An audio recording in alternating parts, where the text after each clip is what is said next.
What's your name? My name is Ved. I am going to ask some sentences in Hindi and you have to translate those sentences. चाहे वो किसी singer की आवाज हो, mummy की डांट हो या पापा की लताड़। लेकिन क्या आपने कभी हमारे सोलर सिस्टम के ग्रहों, हमारे सूरज और ब्रह्मांड की आवाज सुनी है?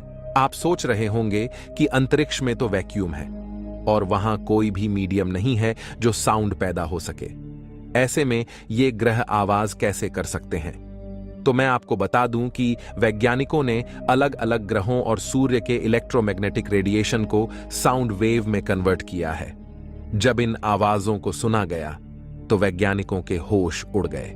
तो दोस्तों, चलिए जानते हैं कि आखिर ऐसा क्या है इन आवाजों में। आखिर क्या कहना चाहते हैं ये सेलेस्टियल ऑब्जेक्ट्स, और अंत में ब्रह्मांड की आवाज सुनकर आप जान पाओगे कि ब्रह्मांड आखिर हमसे क्या कहना चाहता है।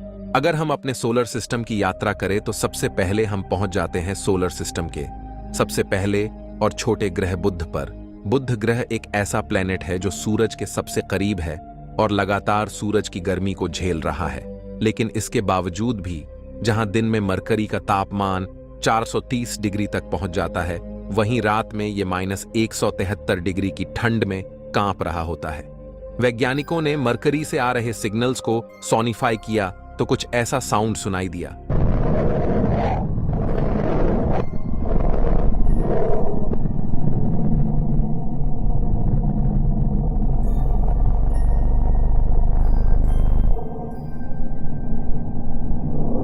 तो दोस्तों, ये आवाज सुनकर लगता है कि जैसे मरकरी कहना चाह रहा हो कि मुझे दिन भर इतनी गर्मी और रात की भयंकर ठंड के बीच सोलर सिस्टम में कहां फंसा दिया है। लेकिन अपने पड़ोसी ग्रह वीनस की हालत देखकर मरकरी खुश है। दोस्तों, यह है वीनस। इसकी खासियत यह है कि यह आकार और वजन में लगभग पृथ्वी के बराबर है, लेकिन इसका एटमॉस्फेयर काफी डेंस है, जिसकी वजह से यह बुध से भी ज्यादा गर्म है। वहीं मरकरी की सरफेस पर प्रेशर इतना ज्यादा है कि अगर आप यहां खड़े हो जाओ तो मात्र कुछ सेकंड में आपकी छटनी बन जाएगी। तो चलिए देखते हैं ये हमसे क्या बतियाना चाहता है। सुनते हैं इसकी आवाज।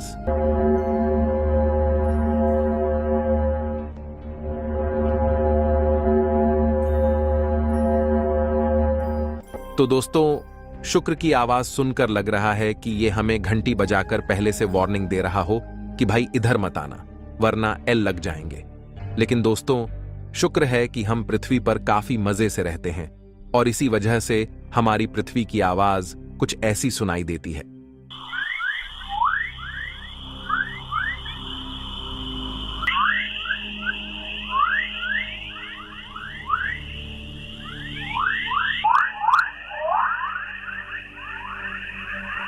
पृथ्वी की आवाज सुनकर ऐसा लग रहा है जैसे यहां पर फुल मौज मस्ती चल रही हो और पृथ्वी फ्लूट बजाती हुई यूनिवर्स में घूम रही हो। लेकिन दोस्तों, हम यूनिवर्स में फुल मौज मस्ती कर पाए, इसके लिए हमारी पृथ्वी पर मौजूद लाइफ को हमें मल्टी प्लैनेटरी बनाना है। इसके लिए हमें सबसे पहले मंगल पर जाना होगा और वहां इंसानी बस्तियां बसानी होगी ताकि हम यूनिवर्स में फैल सकें। दोस्तों, मंगल ही वो ग्रह होने वाला है जहां हमारे सबसे पहले कॉस्मिक पड़ोसी रहेंगे और मंगल की आवाज सुनकर भी हमें कुछ ऐसा ही लगता है। जरा सुनिए।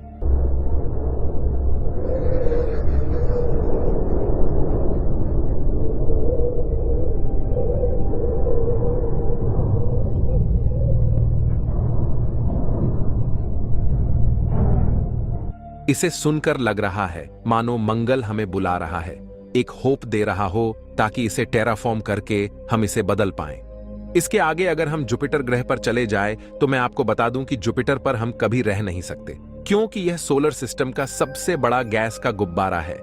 इसमें सॉलिड सरफेस नहीं है। इसका साउंड ऐसा सुनाई देता है।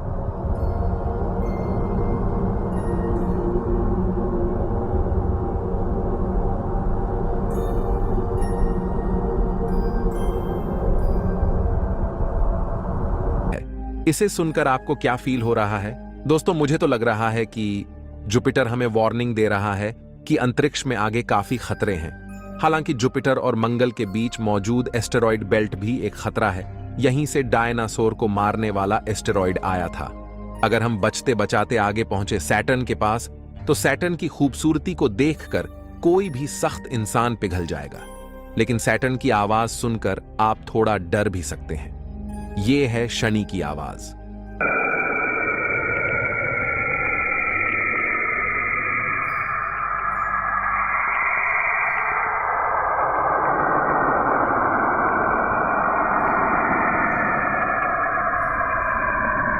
दोस्तों, सैटर्न की आवाज काफी डरावनी लग रही है, मानो ये कोई भूतिया ग्रह हो। कहीं ना कहीं यह हमें बता रहा है कि यूनिवर्स जहां काफी इंटरेस्टिंग है, वहीं ये काफी डरावना भी है। दोस्तों, आपको क्या लगता है कि ये क्या कहना चाह रहा है? कमेंट में जरूर बताइए। तब तक हम यूरेनस के पास चलते हैं और इसकी आवाज सुनते हैं।